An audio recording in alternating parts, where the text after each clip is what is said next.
Hi friends, ఎలా ఉన్నారు అందరూ? Welcome back to my channel. ఈరోజు ఏంటంటే ఒక మంచి టాపిక్తో మేము ముందుకు వచ్చేసాను ఎప్పటిలాగే. దానికన్నా ముందు అది చెప్పుకునే ముందు ఒక చిన్న రిక్వెస్ట్. నా ఛానల్ మీరు ఫస్ట్ టైం విజిట్ చేస్తే కనుక ప్లీజ్ రెడ్ కలర్లో ఉన్న సబ్స్క్రైబ్ బటన్ని క్లిక్ చేయండి. అది నాకు చాలా హెల్ప్ఫుల్ అవుతుంది. అండ్ ఈ వీడియోయే కాదు, మిగిలిన వీడియోస్ కూడా ఒకసారి చూడండి. మీకు నచ్చినవి కనుక లైక్ చేయండి, షేర్ చేయండి అండ్ కామెంట్ చేయండి. అండ్ ఈరోజు మెయిన్ టాపిక్ వచ్చేసరికి బాత్రూమ్ క్లీనింగ్ అండి. బాత్రూమ్ అంటే మన స్నానాల గది ఉంటుంది కదా, సో అది క్లీనింగ్ గురించి మనం మాట్లాడుకుందాం ఈరోజు. అండ్ మ్యాక్సిమం ఏంటంటే మనం ఎక్కువగా క్లీనింగ్ అంటే మన హౌస్ క్లీనింగ్ అని ఎక్కువ ఆలోచిస్తూ ఉంటాం, కానీ బాత్రూమ్ క్లీనింగ్ దగ్గరికి వచ్చేసరికి కొంచెం బద్ధకం అనిపిస్తూ ఉంటుంది. సో ఫస్ట్ ఇంటినే కాదండి, బాత్రూమ్ను కూడా క్లీనింగ్గా ఉంచుకోవాలి. క్లీనింగ్గా ఉంచుకోవడం వల్ల ఏంటంటే మనం ఎన్నో అనారోగ్యాలకి దూరంగా ఉండొచ్చు. నిజానికి ఈ బాత్రూమ్ క్లీనింగ్ ఏంటంటే చాలామంది ఏంటంటే చాలా ఏదో ఒక పెద్ద పనిలా భావిస్తూ ఉంటారు. కానీ చాలా సులువుగా చిన్న చిన్న టిప్స్ పాటిస్తూ మనం బాత్రూమ్ని ఎలా క్లీన్ చేసుకోవచ్చు అనేది ఈరోజు చెప్పుకుందాం. ఫస్ట్ ఏంటంటే టైల్స్కి గోడలకి కూడా అన్నీ మొత్తం అంతా సబ్బు మరకలు అన్నీ అంటుకొని మొండి మరకలుగా తయారవుతాయి కదా.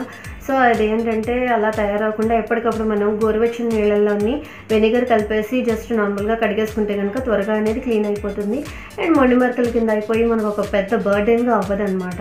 అండ్ నెక్స్ట్ సెకండ్ వన్ ఏంటంటే, ఒకవేళ ఇలాగ వదిలేసి మనం మరకల కింద బాగా అయిపోయింది అనుకో, అప్పుడు మాత్రం కొంచెం వంట సోడా అలాగే వెనిగర్ ఉంటుంది కదా, వెనిగర్ని మిక్స్ చేసేసి ఆ గోడలకి టైల్స్కి ఎక్కడైతే అనమాట బాగా మొండి మరకలుగా అయిపోతే అక్కడ అప్లై చేసేసి బ్రష్తోని మనం లేదా చీపురుతో కానీ గట్టిగా రబ్ చేసి క్లీన్ చేసుకుంటే కనుక త్వరగా క్లీన్ అయిపోతాయి.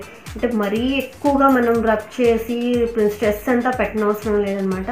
దీనివల్ల ఏంటంటే క్రిమికీటకాలు తగ్గిపోతాయి అండ్ స్ట్రెస్ కూడా ఎక్కువ పెట్టకుండానే మనకి తేలిగ్గా ఆ క్లీనింగ్ అనేది జరిగిపోతుంది. అండ్ థర్డ్ వన్ ఏంటంటే, మనం క్లీన్ చేస్తూ ఉంటాం కదా, బాత్రూమ్ క్లీన్ చేసిన తర్వాత కనీసం వారానికి ఒకసారి అయినా కూడా బ్లీచింగ్ పౌడర్ అనేది జల్లేసుకోవాలి. జల్లేసుకోవడం వల్ల ఏంటంటే క్రిమికీటకాలు ఎన్ని మామూలుగా క్లీన్ చేసినా కూడా ఈ చాలా మొండి క్రిమికీటకాలు అంటారు చూసారా, అలాంటివన్నీ కూడా నెక్స్ట్ బ్యాడ్ స్మెల్ కూడా కొంచెం వరకు మనకి ఎంత క్లీన్ చేసినా పోవన్నమాట.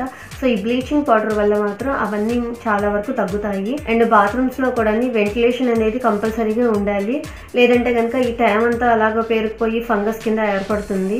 ఒకవేళ ఇలా ఫంగస్ కానీ ఏర్పడకుండా ఉండాలనుకుంటే కనుక అప్పుడప్పుడు వేడి నీళ్ళలోని వంట సోడా ఉంటుంది కదండి, మనం ఏం విడిగా కొనుక్కొని రానవసరం లేదు, మన కిచెన్లోనే ఉంటుంది కాబట్టి వంట సోడాని కొంచెం వేడి నీళ్ళలో కలిపేసి కొంచెం జల్లేసుకొని ఒకసారి క్లీన్ చేసుకుంటే కనుక ఈ ఫంగస్ అనేది కూడా మనకి ఉండదు. పాయింట్ ఏంటంటే, మనం టైల్స్ని క్లీన్ చేసుకునేటప్పుడు అంటే బాత్రూమ్ టైల్స్ క్లీన్ చేస్తాం కదా, క్లీన్ చేసుకునేటప్పుడు ఏంటంటే అది వైట్ టైల్సా లేదంటే వేరే కలర్ టైల్స్ అనేది మాత్రం మైండ్లో పెట్టుకోవాలి. ఎందుకంటే వైట్ టైల్స్ అయితే కనుక కంపల్సరీగా క్లోరిన్ ఉన్నది ఎంచుకోవాలన్నమాట. క్లోరిన్ ఉన్న బ్లీచింగ్ని మాత్రం ఎంచుకొని క్లీన్ చేయాలి. అండ్ వేరే రకాల టైల్స్ ఏదైనా అంటే వేరే కలర్స్ అయితే కనుక టైల్స్ కంపల్సరీగా ఈ క్లోరిన్ లేని బ్లీచ్ని ఉపయోగించాలన్నమాట. లేదంటే కనుక ఈ టైల్స్ త్వరగా పాడైపోయే అవకాశం ఉంది. అండ్ తర్వాత యాసిడ్ని కూడా అదే పనిగా వాడకూడదు. అండ్ ఫ్రెండ్స్, చూసారు కదా వీడియో ఎలా ఉంది, మీకు నచ్చిన ఉపయోగపడుతుందనే ఒక చిన్న ఉద్దేశంతో ఈ వీడియో చేశాను. మీకు కనుక ఇది హెల్ప్ఫుల్ అయితే కనుక నాకు కామెంట్ రూపంలో కంపల్సరీగా చెప్పండి. ఓకేనా? మళ్ళీ మంచి వీడియోతో మళ్ళీ కలుద్దాం. అంతవరకు బాయ్ బాయ్.